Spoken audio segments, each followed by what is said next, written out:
I think the biggest struggle that I had in Brazil was when a friend of mine died.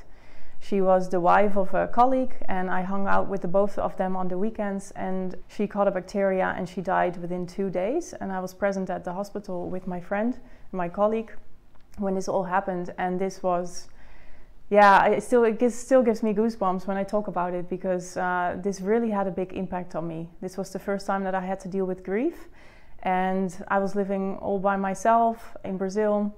And when I came back home from the hospital, I think it was around midnight at the time, I came home in a big empty house with no one there to take care of me, even though I just, experienced something terrible.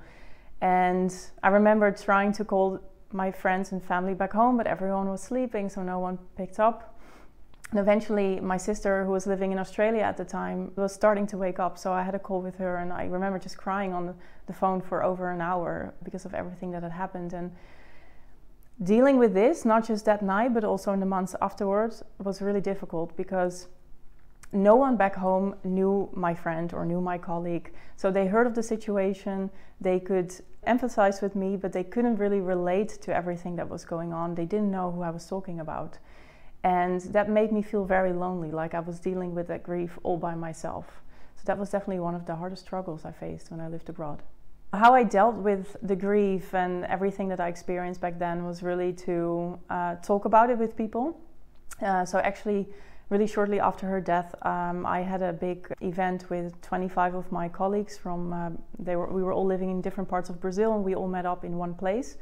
And everyone really wanted to know what had happened, so I had to tell my story 25 times.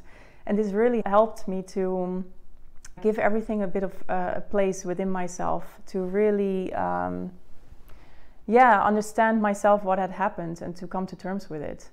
And what I also did, which I think is always really important, is to make space for my emotions. So I didn't walk away from them. I didn't push them away, even though there was still a subconscious urge to do it. I really felt like, no, I should stay with my emotions, and I'm incredibly sad, and it's okay to express it. And thankfully, I was also living in Brazil, which is a country that is much more open to emotional expression. So I was also at the right place to do so.